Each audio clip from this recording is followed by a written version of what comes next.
Ngayong gabi sa Angulo, tampok ang kalihim ng Department of Interior and Local Government, si Secretary Jesse Robredo. Premyadong opisyal si Robredo nasa kanyang serbisyo bilang alkalde ng Nagas City. Naluklok bilang DILG Secretary sa ilalim ng pamumuno ni Pangulong Benigno Aquino III at nasabak sa sari-saring kontrobersya. Bukod dito, hinaharap din niya ang mga hamon ng pamamahala sa mga pulis at mga lokal na opisyal. Magandang gabi sa inyong lahat.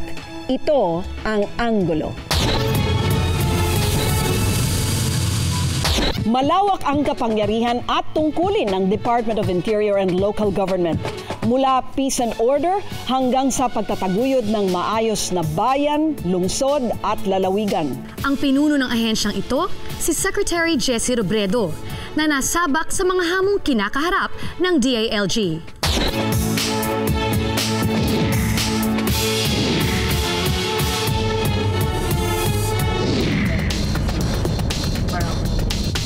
Nakakapagod, nakakahilo, walang humpay na habulan.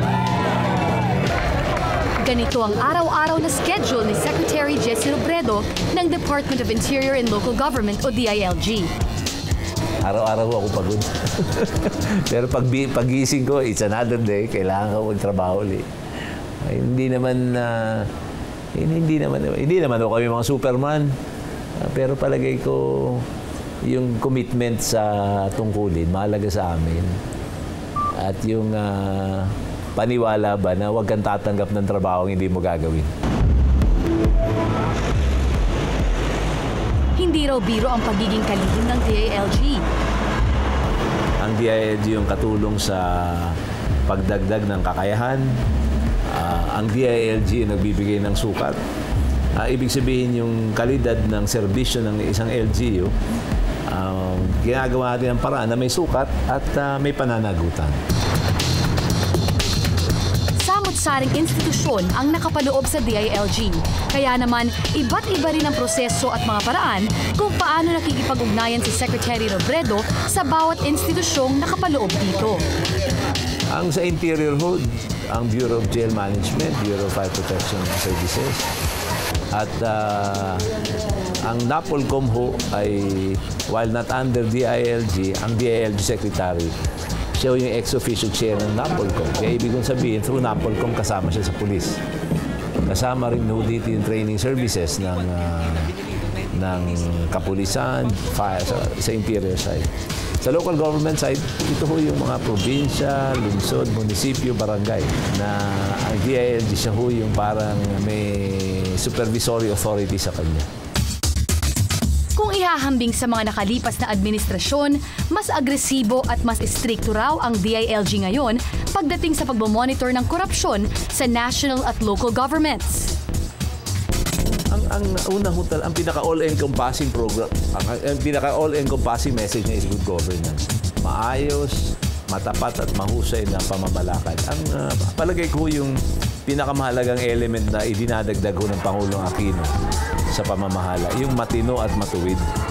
Kasi palagay ko sa matagal na panahon, parating hinahanap yung mahusay. Palagay ko nagasgas ho tayo ng mahusay, nakulangan ho tayo ng matuwid at matapat. Kaya kami ho sa DILG, ang amin hong battle cry, matino, matapat at mahusay na pamamalakad at yung seal of good housekeeping, LGPMS, procurement reforms, lahat hong mga sistemang in place. Halimbawa yung mga bagong protocol sa disaster, yung training ho sa disaster, yung pera ho ng Australiano sa kalsada, yung pera ho sa tubig, lahat ho ito, ang pinakamensahe niya, mahusay, matino at matapat na paglilingkod.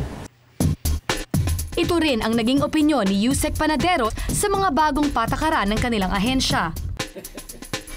Pagpasok ngayon ng bagong administrasyon with the secretary is involved ay angkop din doon sa bagong aspeto ng pagbibigay halaga pa sa tinatawag nating good governance and performance-based mechanisms, no? Na kung saan ang ating mga pamahalang lokal ay binibigyan natin ng guidance sa pamamagitan ng tawag natin ay performance-based information.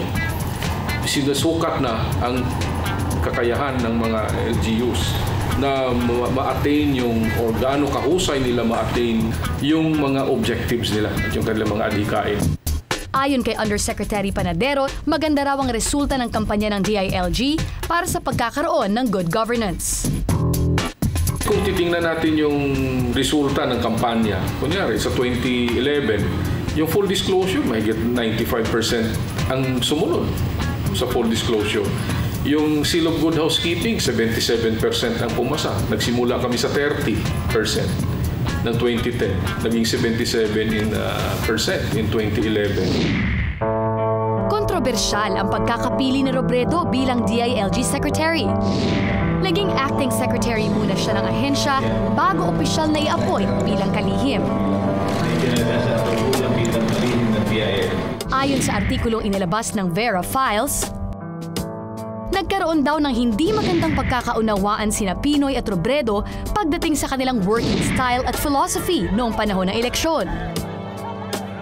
Bukod pa rito, marami ring naging kakumpetensya si Robredo sa DILG. Kabilang si Vice President Jojo Marbinay sa mga nagpahiwatig ng malaking interes sa ahensya. Ako naman ay pumunta doon sa utos ng Pangulo. Una, para ipaabot sa kanila yung panig ng ating bansa, ating pamahalaan. Umugong din ang balita na isa rin sa pinagpipilian noon bilang DILG Secretary ang dating senador at kasalukuyang DOTC Secretary na si Mar Rojas. Ngunit sa bandang huli, napili si Robredo at iginawad sa kanya ang pagiging kalihim ng Department of Interior and Local Government. May halong tuwa at agam-agam kasi alam niyo hindi naman ako local boy, alam niyo naman yun. Galing na ako, mayor lang naman ako doon sa amin. Ngayon ho yung aking sinasakop na yung kapwa ko mayor at ang iba mga gobernador. Ang biro ko nga ho, dati ang kaharap ko lang is police superintendent. Ngayon po ang kausap ko na yung chief ng Philippine National Police. Ayon kay Dr. Ed Laco, Dean ng National College of Public Administration and Governance ng UP Diliman, ang magandang track record at performance umano ni Secretary Jesse Robredo ang naging alas niya upang masungkit ang posisyon.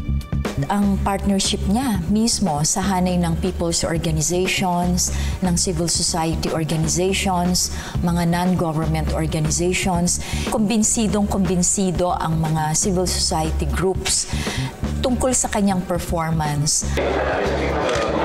Hindi na raw nakapagtataka kung bakit marami ang naghahangad sa posisyon ng DILG Secretary. Unang-una, yung pagiging secretary ng DILG ay napakahalagang posisyon kasi ito yung posisyon na kung saan meron kang mahusay na ugnayan at link sa mga local government units. And this can become a political capital. No? Maaaring ito ay maging tuntungan lalo na sa panahon ng mahalaga ang ugnayan ng isang politiko at saka ng local government units sa panahon ng eleksyon, halimbawa. Sa paraang ito, may iwasan na yung... Sa kabila ng ingay at gulo sa politika, nanatiling tahimik at low profile si Secretary Robredo. Pero ang ahensyang hinahawakan niya ang isa sa pinakamaingay at palaging laman ng mga balita. Marso 23, sumama kami kay Robredo sa buong araw ng pagiging kalihim ng DILG.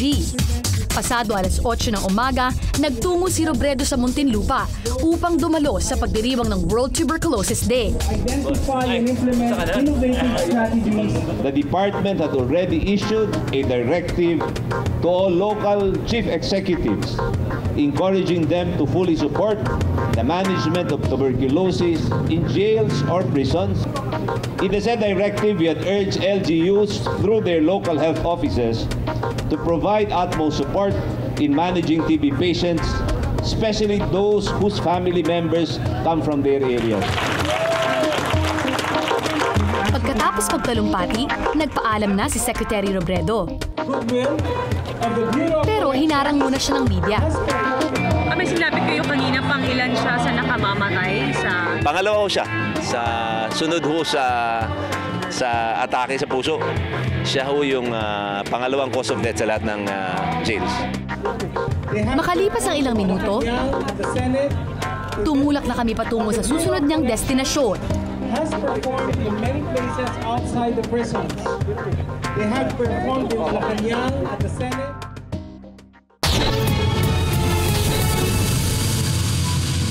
Sabi nga niyan, magkailang babae yung hindi mo makakalimutan sa buhay mo. Yung nanay mo, yung asawa mo, yung mga kapatid mong babae at yung mga teacher mo.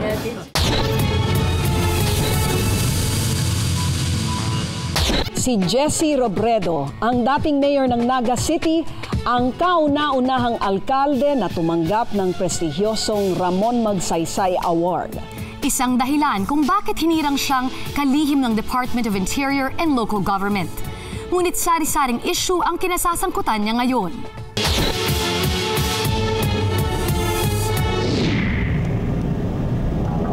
Pagdating sa Cacoor, Cavite, ito ang sumalubong kay Secretary Robredo.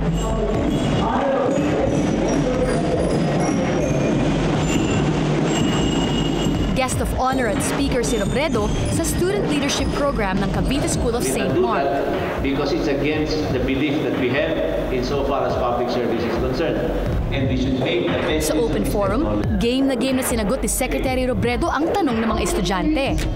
Can you give us some tips on how we can enrich and strengthen our Supreme Student Council in our school to prepare us for service to our government and to our people?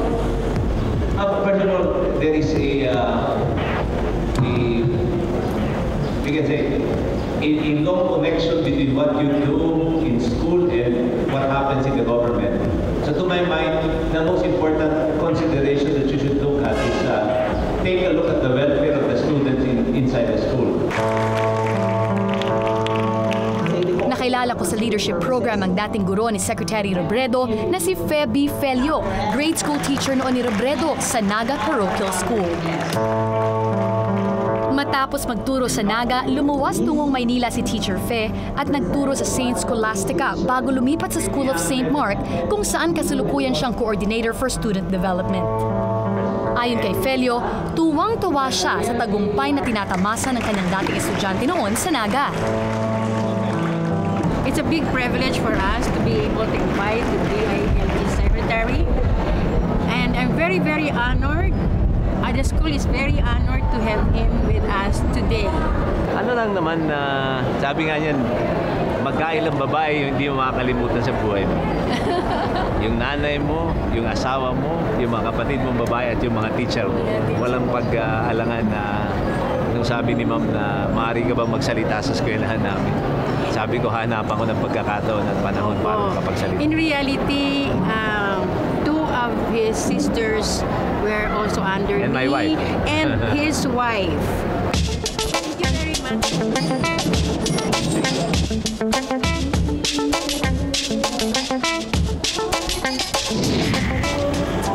Hindi na tinapos ni Secretary Robredo ang buong programa. Bandang alas 11, tuluyan naming nilisan ng Cavite pabalik ng Metro Manila.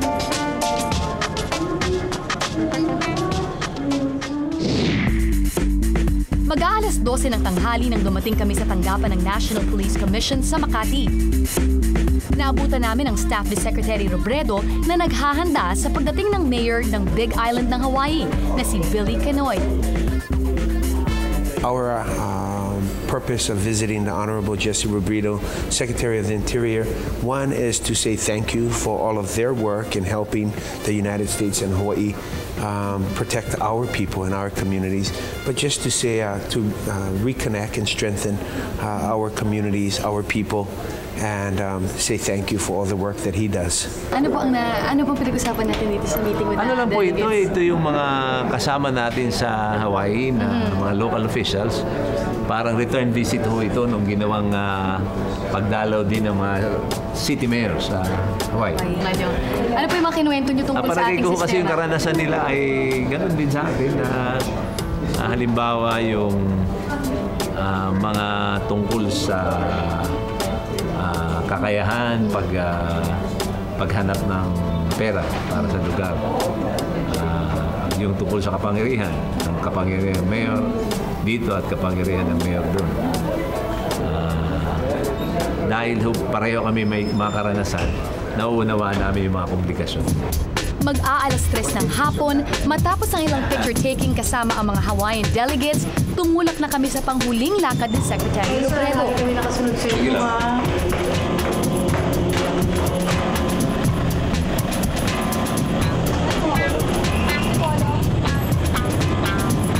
Binaybay namin ang daan papuntang Antipolo para dumalo sa Kaya Natin Summit.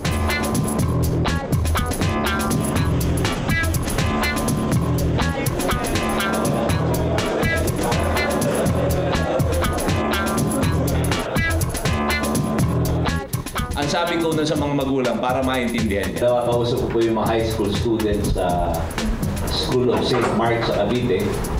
Pinag-usapan doon yung mga pangarap ng mga kabataan sa pangkasalukuyang panahon. At ngayong hapon po ang pag-uusapan naman ang paksa, ang edukasyon.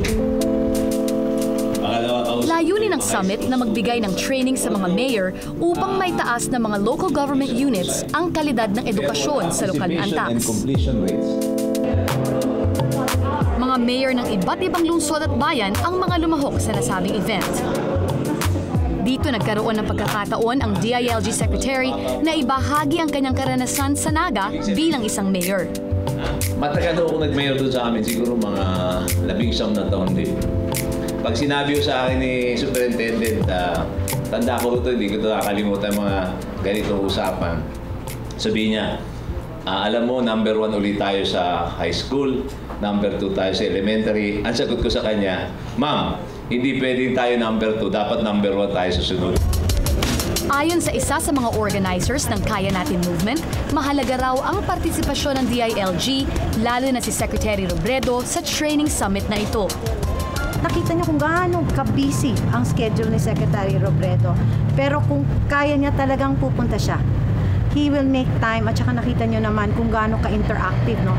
Napakalaking bagay para sa mga LGU officials na makaharap nila, na maka-one-on-one nila, makasama nilang magkape.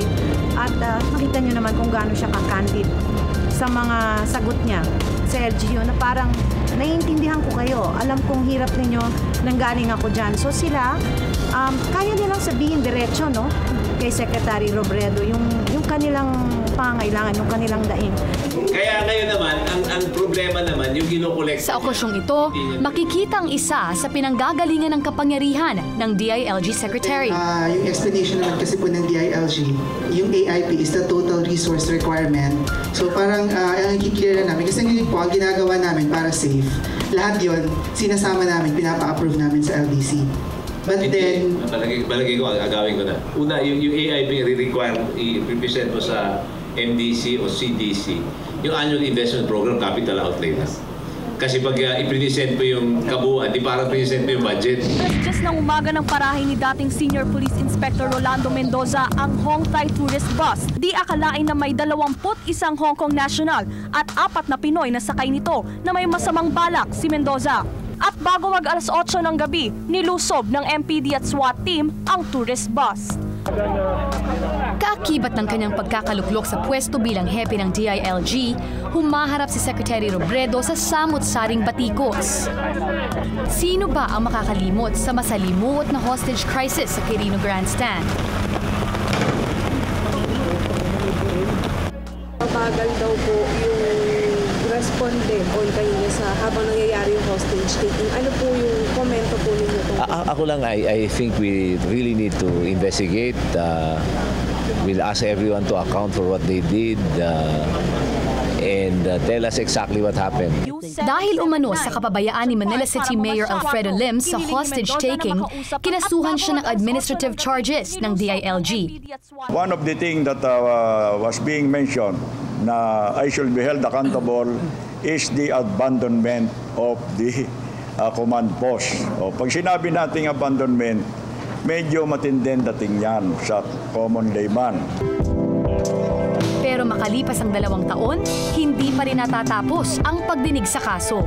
Ang katunayan, yung kasong yun, magsasabit na kami ng rekomendasyon sa Pangulo. Ako lang sinisiguro ko lang na yung balangkas ng kaso maayos.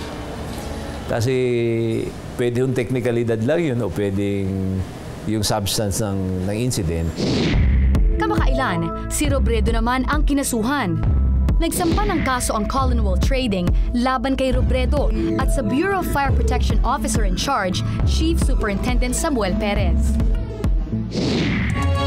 Ayon sa legal counsel ng Collinwell Trading na si Attorney Harry Roque, dinisqualify sila umano ng DILG na maging supplier ng mga kagamitan ng Bureau of Fire Protection kahit na sila ang nanalo sa public bidding.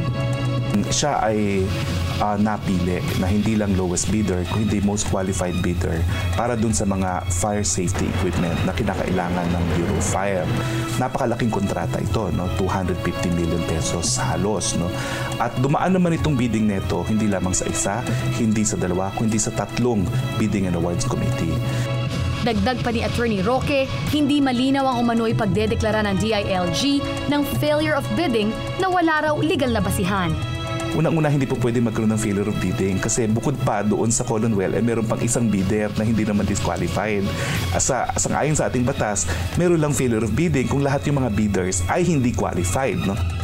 Kaya naman hindi maiwasan ni Attorney Roque na mabahiran umano ng korupsyon ang anomalya sa naganap na bidding. Napakaraming salapi, napakalaking budget, napakaraming pagkakataon para kumita ng kotong. Pero para kay Secretary Robredo, may ilang nilabag daw na patakaran ang Collinwell Trading, kaya ito na-disqualify. Kung nagka-problema yun dahil pino na po nung fire director na may mga procedures na hindi sinunod at requirements na hindi kinumply. Pero isa pa sa panibagong issue na kinakaharap ni Secretary Robredo ay ang panawagan ni Zambales Representative Mitos Magsaysay na siya ay magbitiw. Kaugnay ito ng kawalan ni Robredo ng kakayahan na kasuhan ng dapat managot sa anomalya ng overpriced constructions ng mga PNP stations. Ito ay nagdulot ng demoralization sa hanay ng kapulisan. Ang pulis, alam ko natutuwa siya na inaayos po yung pulis. Hindi ho totoo na hindi ho alam nila yan. Kasi bago ho nalabas yan sa pahayagan, may sulat ho tungkol dyan. Pangatlo, ako nagtataka, dapat ho yung Kongreso nga ho yung interesado na punahin ito. Ba't ho ang interest nila, punahin nila yung namumuna? Ano ba ito? Pagpatak lang alas 5 ng hapon. Kanina po namin kayo sinusundan mo ng umaga. Ngayon po, pasado alas 5 na, ano po pakiramdam na halos patapos na po ang araw niyo bilang... It's a normal and regular day for me. Ito na ang huling lakad ni Secretary Robredo noong araw na yon. Pagod sa maghapong pagtugon sa pangangailangan ng iba't ibang sektor ng lipunan. Mula rito, dediretso na raw siya sa kanyang tahanan upang makapiling ang kanyang pamilya. Hindi naman ho yung recognition talaga yung hanap ko. Ang maniwala po yung mga taga roon sa amin na kasing husay kami ho ng kahit sinong mahusay.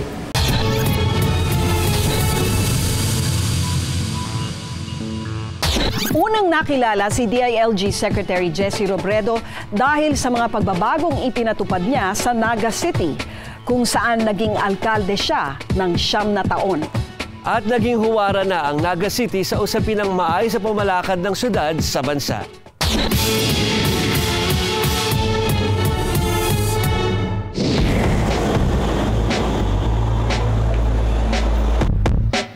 Ang Naga City ang tahanan ng Nuestra Señora de Peñafrancia na dinadayo ng mga deboto.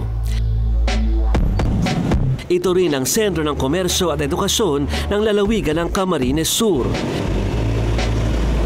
Dito ay sinilang at lumaki si Interior and Local Government Secretary Jesse Robredo. Noong 1970, nagtapos siya ng elementarya sa Naga Parochial School. Nakilala siya dito dahil sa kanyang galing sa mga larong chess at ping-pong. Dito rin nga naging kaklase si dating Solicitor General Jose Anselmo Cadiz. Napakabait niya, tahimik, walang kaaway. In the whole time that he was my classmate from kindergarten, he was the bet of our section. Taong 1974 nang magtapos siya ng high school sa Ateneo de Naga. Nagtapos siya noong 1980 ng kursong Industrial Management Engineering at Mechanical Engineering sa De La Salle University. Taong 1985 naman nang natapos si Robredo ang kanyang Masters in Business Administration sa University of the Philippines, Diliman.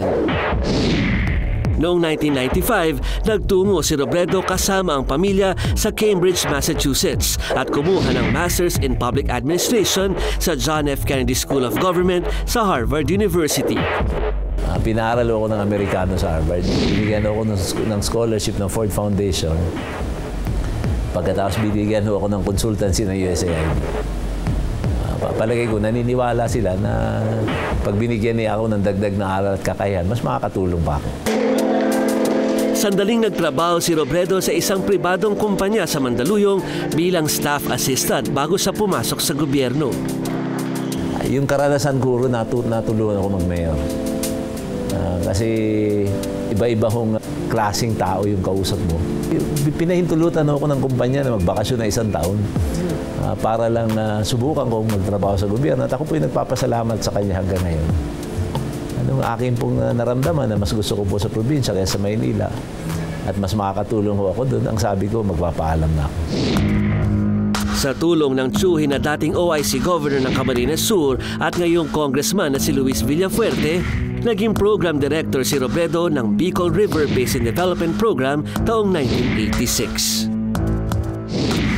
Isa itong ahensya na namamahala ng rehabilitasyon ng mahigit 8,000 hektarya ng mga nakakalbong kagubatan sa 3 probinsya ng rehiyon ng Bicol, ang Albay, Camarines Sur at Camarines Norte.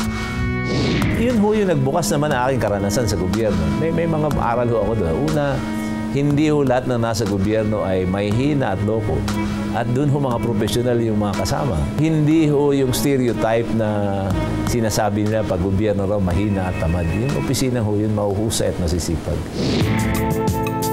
Taong 1988, sa edad na 29, tumakbo siya at nanalo bilang pinakabatang mayor ng Naga City.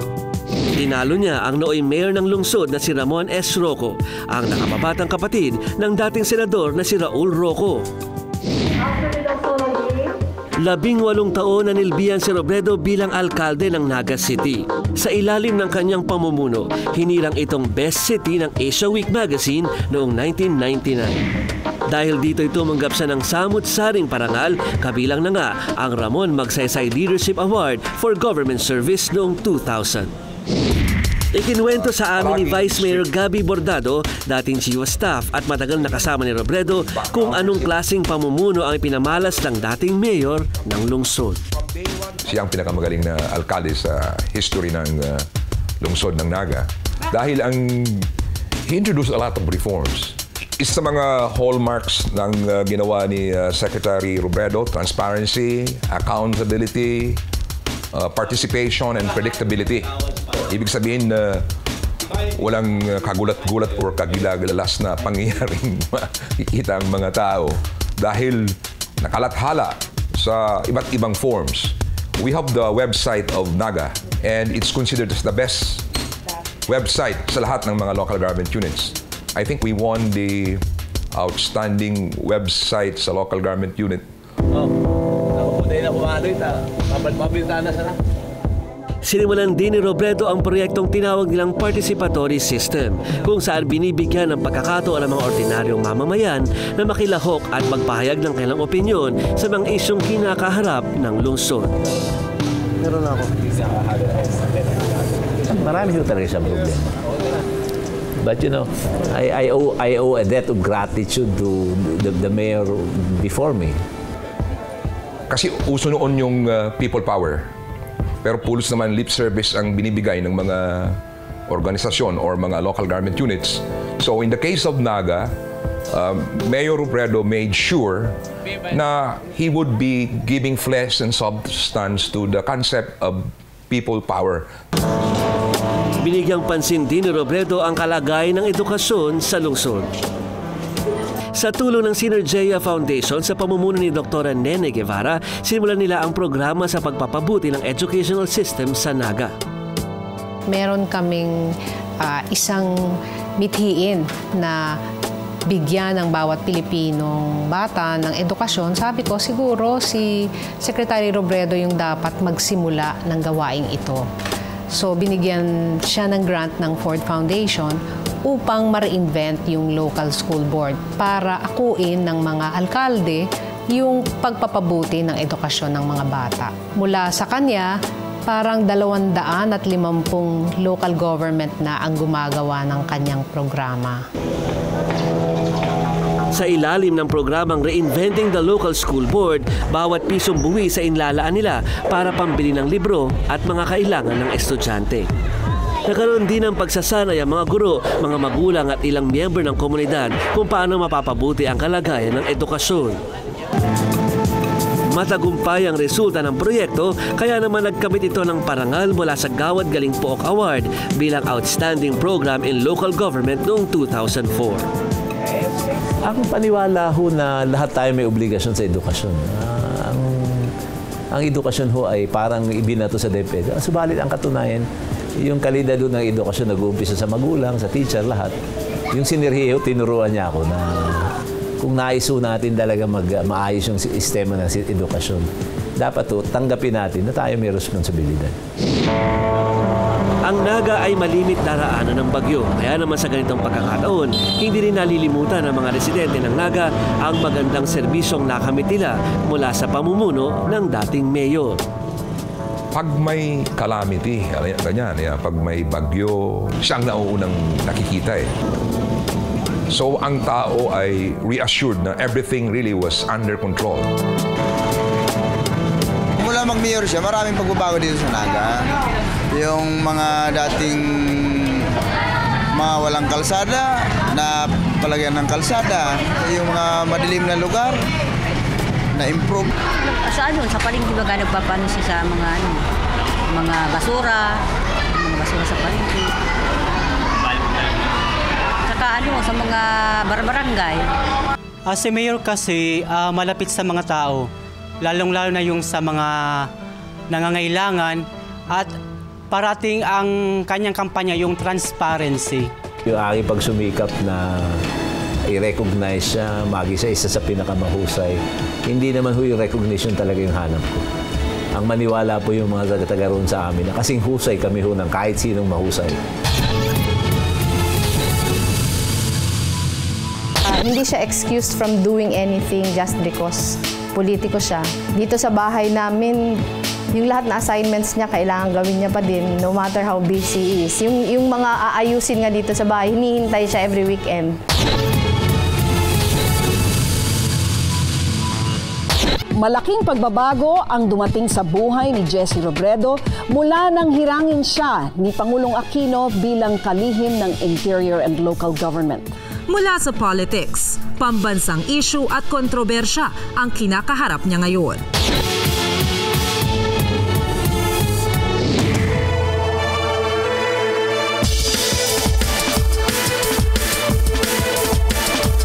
Sa gitna ng kaliwat kanang gawain bilang kalihim ng Department of Interior and Local Government o DILG, may oras pa rin naman daw si Secretary Robredo para sa kanyang pamilya. Dalawa lang yung aking oras. Ang oras ko sa trabaho, ang oras ko sa pamilya. Wala akong social life eh. Pinahintulutan niya kaming kuhanan ang isang salo-salo ng kanyang pamilya sa isang restaurant sa Tomas Morato. Bihira na lang daw na magkaroon ng ganitong pagtitipon sa kanilang pamilya. Dalawa sa kanyang mga kapatid ay nakabase sa Naga City. Ang isa naman ay sa abroad at dalawa sila ngayong nasa Maynila. Mas na nagkakaroon po ng family gathering like this. Muna pag umuwi yung kapatid ko. Pangalawa, pag may special occasions yung mga pinsan namin. Bihira kasi kami magkakasama kasi yung dalawang kapatid nasa probinsya. Kaya pag napupunta sila lahat dito, inaanyayaan kami nila Vic, nila Pabs. Na doon kami sa bahay nila. At yun yung pagkakataon na nagkakakwentuhan lahat. Kaya naman bago bumalik sa States ang kanilang panganay na kapatid na si Jocelyn, sinulit na nila ang oras ng bawat isa. Kompleto ang 5 magkakapatid kung saan pangatlo si Jessie. Panganay po namin si Jocelyn, si Jo. Panganay kong kapatid na lalaki si Butch. Yung dalawang kapatid na babae si Gina at si Ken. Paano po yung nagiging treatment ni Secretary Robredo? Naikwento sa akin ng dalawa niyang kapatid ang pagiging maalaga ni Secretary Jessie. He was quite strict. Even if he was in the middle, he was always on the lookout for especially for us, the girls. I didn't know how to drive, so he would always make sure that he would pick me. Tinawag siya ng parents ko, but then I had to stay kasi gustong-gusto ko yung movie, no? Kaya lang dahil he felt na responsable siya para sa akin, kahit galit na galit ako, umiiyak na ako. Talagang sabi niya, kailangan natin umuwi kasi hindi kita pwedeng iwanan, no? Taong 1958, isinilang si Jessie. Mula sa Tabuco, Naga City, ang pamilya Robredo. Ang ama ni Secretary Robredo na si Jose Chan Robredo Sr. ay isang Chino at ang kanyang ina na si Marcelina Manalastas ay isang Pilipina. 5 kanilang apelyido pero nang mabinyagan ang kanyang lolo, pinalitan ito ng mga pari ng pangalang Pilipino. Pakikwento nga sa amin, sir, bakit from Lim biglang naging Robredo? Yung lolo ko came from China. Ang original family name is Lim Pai Ko. Bininyagan siya. Nagi siyang Juan Lim Robredo. Napangasawa niya yung Luisa Chan. Kaya yung tatay ko is Jose Chan Robredo. Dapat Jose Chan Lim Robredo. Sa pamamagitan ng negosyo, naitaguyod daw ng kanyang mga magulang ang kanilang pag-aaral. Dati, meron kami mga troll o fishing boats. At yun talaga yung nagtaguyod na maipundar ng magulang ko yung sarili namin. Dati may lumber concession yung tatay ko. Nag-copra trading, nag-rice trading. Bagamat maayos ang pinansyal nilang pangangailangan sa buhay, isang sakit daw ang sumubok sa kanilang pamilya. Ito ay ang retinitis pigmentosa, isang sakit sa mata na maaaring magresulta ng pagkabulag. Ito ay kadalasang namamana. 4 sa pamilya ni Jessie ang mayroon nito. Ang kanyang ama, 2 kapatid, at isang pamangkin. Ang tanging sagot sa kanilang karamdaman ay transplant. Dahil sa mayroong itong kamahalan, pinili nilang huwag nang magpa-opera. Since I was a child, may night blindness na. Pero significantly, yung eyesight ko, I should say na nag-deteriorate siya after I gave birth to my first son. Ma'am, pakikwento naman sa amin kung gaano ka-concerned si Secretary Robredo. Sinasamahan ako ng mamili na check up. Talaga? Kasama siya? Siya sumasama sa naalala ko yung Dahil sa sakit na ito, natuto raw si Jessie na humawak ng responsibilidad. Yung aming pamilya, para bang inaako ng bawat isa yung obligasyon niya sa kapatid niya. In like manner, pati yung mga kamag-anak ko dito. Para bang may isang paniwala na lahat tayo may obligasyon sa mga kamag-anak natin. 4 na taon noon si Jessie nang tuluyang mabulag ang ama. Hindi siya nakakakita, subalit siya yung nagdisenyo ng aming mga fishing boats. Nagmimekaniko yun kahit hindi na pandilig ang ginagamit. Maraming mga bagay na pambihira siya. Sa bihirang salo-salo na ito ng kanilang angkan, dumalo rin ang mga pinsan ni Secretary Robredo. We grew up together in the same compound. So, marami kaming laro sa yarda namin. We had the lumber yard before. He likes chess, ping pong, basketball. Present din ang mga pamangkin niya. Naroon din ang 2 sa 3 anak ni Secretary Robredo. Ang panganay na si Aika, 24 na taon at kasalukuyang nagtatrabaho sa isang pribadong kumpanya. At ang pangalawang anak na si Trisha, na 17 taong gulang, kumukuha ng kursong Health Sciences sa Ateneo de Manila University. Paki-describe naman sa amin, kamusta ba bilang tatay si Secretary Robredo? Very hands-on siya na he makes it a point to be home during dinner. Dati nung nasa Naga pa siya as mayor, talagang lunch and dinner sa bahay kami. Pero ngayon medyo Manila sobrang traffic, hindi na practical na pilitin mo talaga umuwi for lunch. So dinner, talaga andun siya. Nag-tutor sa kanya minsan for school. Talaga?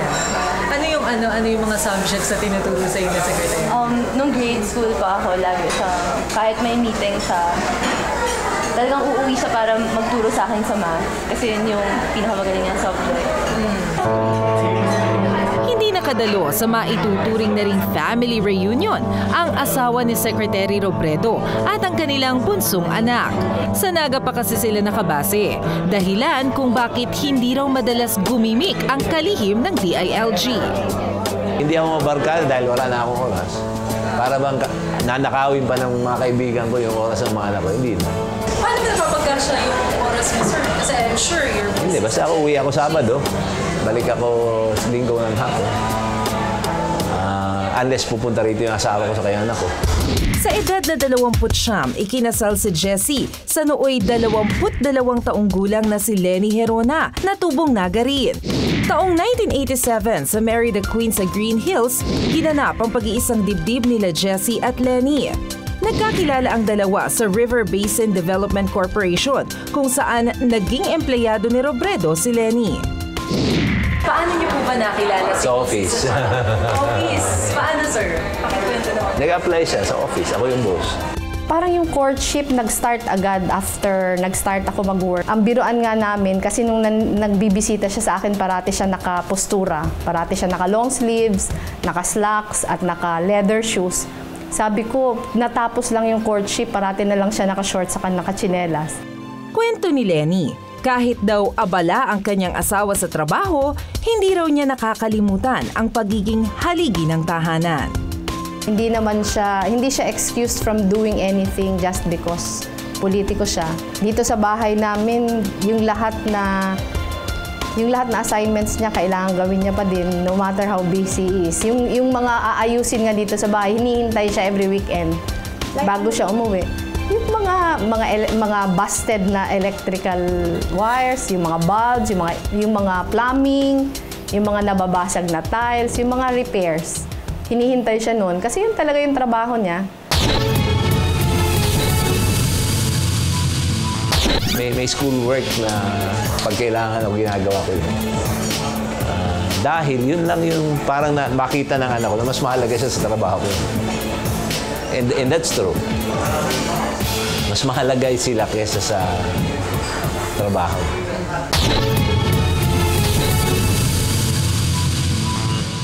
Mula sa mundo ng local politics, nasabak si Secretary Jessie Robredo sa mabigat na tungkuling panatilihin ang peace and order at tiyakin ang maayos na pangangasiwa ng mga pamayanan sa buong bansa. Sa responsibilidad niyang ito, katuwang niya ang tinatawag na civil society, mga NGO, ang simbahan at mga negosyante na naghahangad ng malinis na pamahalaan.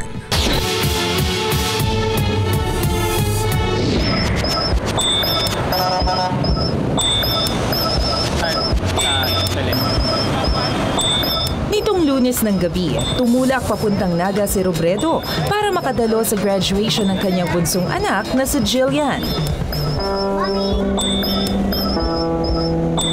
Imbes na mag-eroplano ang kalihim, sumakay siya ng bus kasama ang kanyang panganay na anak na si Aika. Minsan schedule, halimbawa ngayon, may meeting ako hanggang mga lampas 8.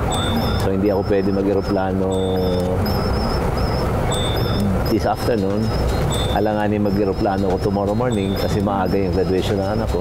Kailangan ko mag-bus.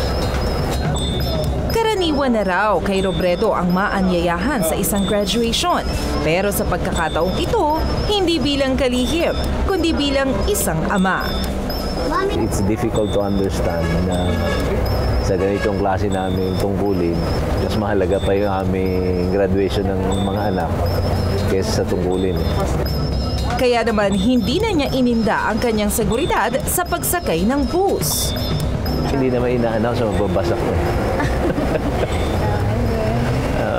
Pangalawa, palagay ko dahil medyo unpredictable yung aking schedule. Diba ngayon, today is what? A Monday. So unless someone's casing me, hindi niya alam kung ano. Habang nasa biyahe, sandali siyang sumagot ng mga tawag at nag-check ng iPad. Wala kang opportunity rito mag-office work aside ng mag-iPad, tingnan yung email.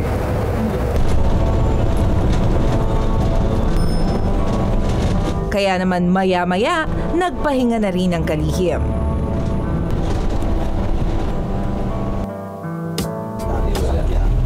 Bukod sa mga ginagawang kalsada, masungit din ang lagay ng panahon. Kaya naman ang trapiko, usad pagong. Ang dapat 8 oras na biyahe, naging 14 na oras. Kinabukasan na ng tanghali kami dumating sa Naga. Dumiretso si Robredo sa paaralan ng kanyang anak. Pero imbes na graduation, picture taking na lang ang kanyang nadatnan. Nagtapos ang kanyang anak bilang valedictorian at nagkamit pa ng 5 special awards. May I request the parents of the overall top 10 to please ascend the stage. Naiintindihan ko po kasi hindi aksidente po yung nangyari na traffic po sila sa gitna ng mga road. Pero pagkatapos ito, mabilis na umalis si Robredo para dumalo muli sa isang pagtatapos.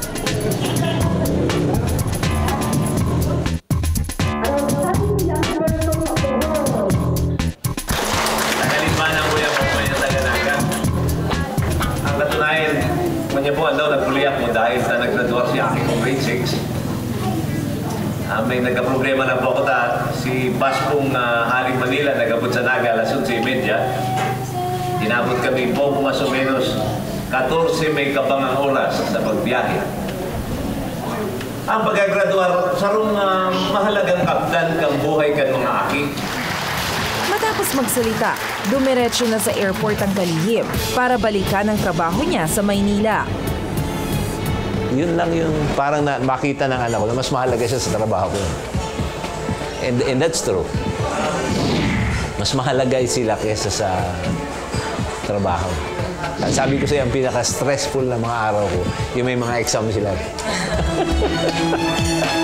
What if sabihin nila, sir, na gusto nilang pumasok na government? Bahala sila. Ang ayaw lang namin na parang itong bagay na ito ay isang bagay na minana niya. Ibig sabihin, yung panganay ko, pwede yung magpolitiko yung palagi kung tatakbo yun doon sa amin, baka manalo yun. Pero ayaw namin na kaya lang ikaw nandyan dahil minana mo lang yan. Patunayan mo muna na karapat-dapat na dapat na bigayan sa'yo. Hindi raw kasi namamana ang tiwala ng mga taong pinaglilingkuran ng isang public servant na kagaya niya. Ang tiwala ay pinahiram. Dapat pangalagaan. Ibig sabihin na ang pinakasukat ho niyan, hindi ho yung ginagawa mo pag marami nakakanood sa'yo. Ang tiwala ho, masasabi mapagkakatiwalaan ka. Kung wala hong tumitingin, ang ginagawa mo tama pa rin. Mahigit 20 taon nang nasa serbisyo publiko si Robredo. Pero may 4 na taon pa siyang bubunuin bilang kalihim ng DILG. Alam mo kasi parang ano na yun. Pag nasa DILG, pwede ako mag-retiro. Na plano wala. I'm sure I'll be involved in a different capacity na makatulong sa iba. Ako sa asawa ko, palagi ko doon mo na ibabawi. Hindi isang malaking tanong kung ano yung gagawin after. Malagay ko ang tanong na lang, gaano ba ka-low o ka-high profile yung gagawin mo after.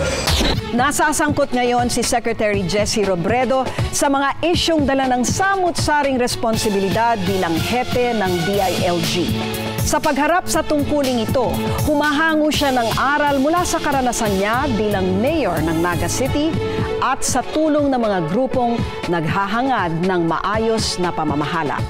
Yan ang anggulo ni Jessie Robredo. Isang mukha, iba't ibang pananaw. Isang kwento. Ito ang anggulo. Magandang gabi po sa inyong lahat.